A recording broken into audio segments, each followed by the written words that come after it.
everyone, welcome back. Another day, another dollar, guys. Let's get this day rolling. So I'm starting my day out with an $8 offer from Uber Eats going 5 miles. The 5 miles is in the direction to where I am actually heading to start my day. That's where my hotspot is. All right, so let's go get this order and get the day started. All right, I have the order and I'm on my way to drop it off to the customer. This works out perfectly because it's taking me, like I said, to my hotspot and I'm not driving empty. Today I want to touch on the topic of the new labor law for gig workers and give you my opinion of what I think about it and see what you guys think about it as well. All right, but let's get this order drop off first and then we get into that a little bit later. That was a successful delivery and it left me about 1.5 miles from my hot zone. So it was just a 3-mile drive up to the customer. All right, I arrived at my hotspot and immediately picked up this offer from DoorDash. It's paying $11 going 7 miles. It's a pickup at first watch and I'm already here. And as soon as I get the order, I'll turn Uber Eats back on and see if I get anything going in that direction that I can do a little bit of dirty multi-apping, hopefully.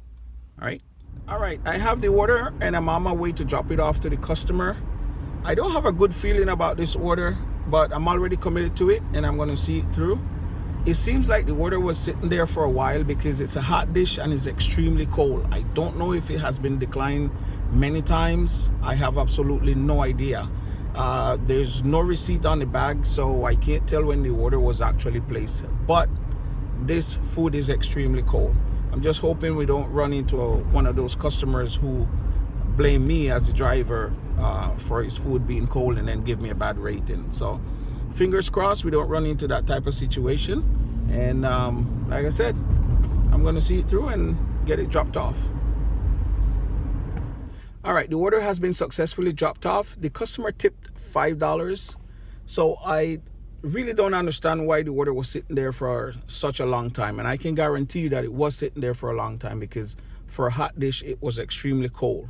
The only explanation I could probably come up with is the fact that maybe the base pay was probably $2 or $2.50 as it is in our area, and with the $5 tip it would have been $7, $7.50 for 7 miles. I don't think anybody's going to take that.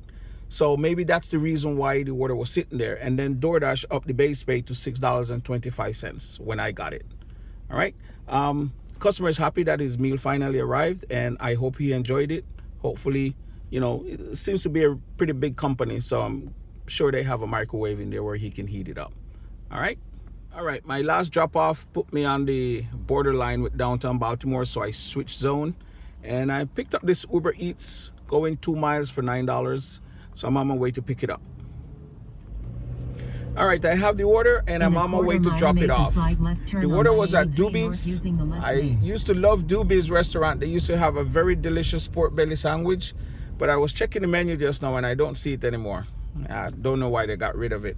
Kind of remind me of Longhorn getting rid of the prime rib because they say they were losing money. Anyways, on my way to drop off this order for Jillian. All right, the order has been successfully dropped off from Doobie's and I picked up this Uber Eats paying $17 for 5 miles. Is a pickup at Chick-fil-A. So I'm on my way to pick it up now. All right, Uber Eats is sending me this add-on. It's for $9, but it's for 7 additional miles. So I'm gonna decline it.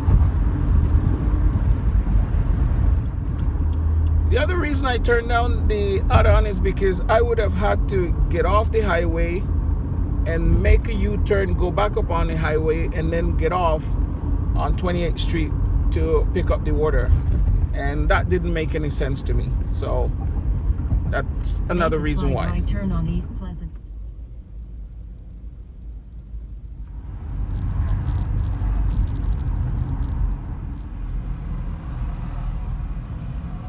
All right, I have Christopher's order. It's a very large order, so I had to use a Grubhub bag for the food.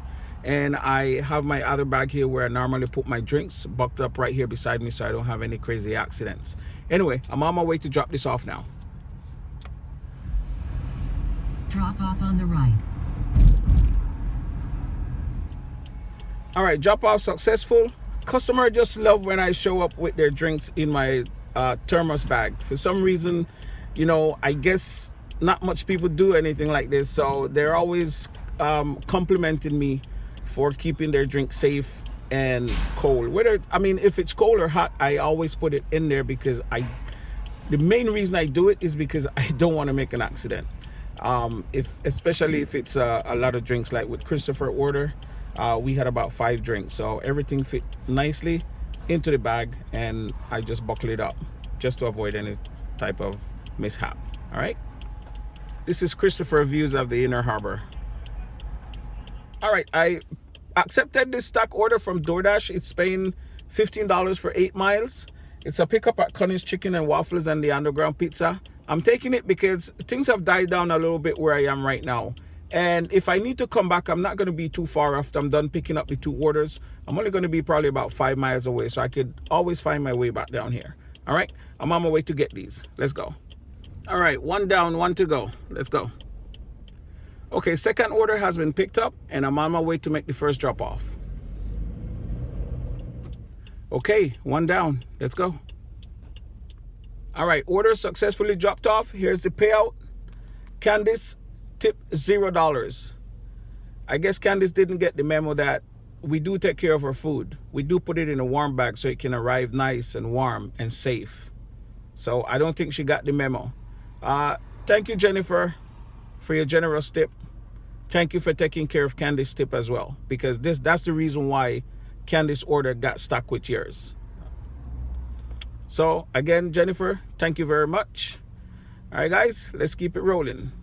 All right, I took a little break here to get me something to eat for lunch. And as soon as I turned the apps back on, I got this shop and pay from Uber Eats for $13, 12 items, the 5 bananas, and looks like 5 1-gallon bottle of waters, and then the rest is just single items. So it should be a quick shop and pay order. It's going 3 miles. I'm on my way to go do a little bit of shopping. Let's go. All right, shop and pay completed, and I'm on my way to drop it off. Let's go. All right, the shop and pay order has been dropped off. I'm happy that I had my little flatbed truck because I was able to just put all the water in the catering bag and just roll it into the lobby and drop it off for the customer. So let's talk about the topic at hand, right? Let's talk about the new labor law that's supposed to go into effect in March. I see a lot of chatter about it. I see a lot of people worrying about it. I would say to each and every one of you, don't worry about it. If it's coming, it's coming. There's nothing we can do about it. Right? Now, I had to do my research because I know nothing about labor laws. So I had to do a little research to find out what exactly is the new law all about and what is the law going to do, right? For me or against me. I found this article. Here's the link in the first comment. It's a interview on Yahoo Business with one of the guys that worked on the change in California.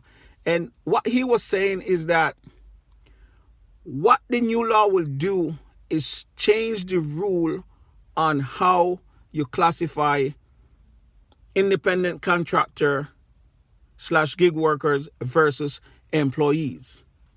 He also talked about that the change will bring about access to benefits and protection and overtime and higher wages. I don't know if that's a good thing or if it's a bad thing. I don't know. I guess we'll have to wait to see. I'm also wondering if this is a way of the government saying, I want your taxes up front and not wait for us to file our taxes at the end of the year.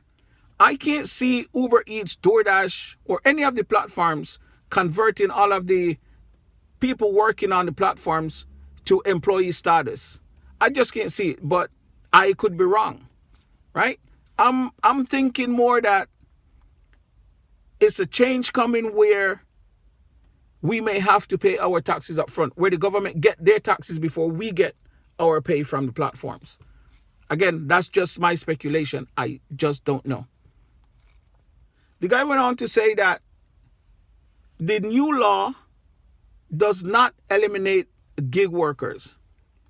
He said it's a company by company process. He said some companies cannot afford to convert independent contractors into employees. So what they would normally do is get rid of the position. Now, I don't think that's a good thing, because if they get rid of the position because they're not able, because they cannot afford to give this person an employee status versus having them as an independent contractor, now that person is going to be out of a job. So I don't think that's a good thing. But again, my advice to you is don't worry about this right now. Continue doing what you're doing. Stay focused on what you're doing. You know you have to provide for your family. You know you have to pay those bills. So that's not something I would worry about right now and then get my brain all bogged down with worrying about this and what could happen and what may not happen. No, there are two situations in life. One that you can do something about and one that you can't do anything about. Right now, there's nothing we can do about anything that's going on or what's coming with this new law. We just have to wait and see it play out. So guys, take some time.